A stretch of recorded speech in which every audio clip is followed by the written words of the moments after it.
Piazza della Repubblica a Portogruaro ha fatto da cornice ad una manifestazione spontanea a difesa della Costituzione.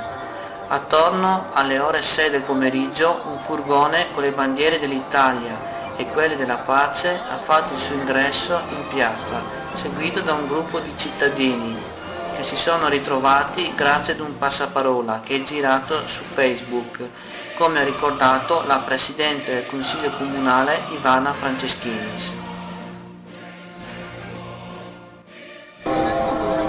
Ringrazio tutti coloro che hanno fatto circolare i messaggi.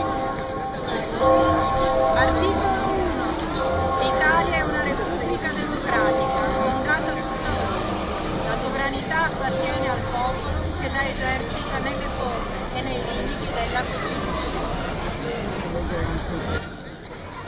Gli intervenuti, tra cui il sindaco Antonio Bertoncello e la professoressa Imelda Rosa Pellegrini, una volta raccoltisi in cerchio, hanno ricordato i più importanti articoli della nostra Costituzione dandone lettura.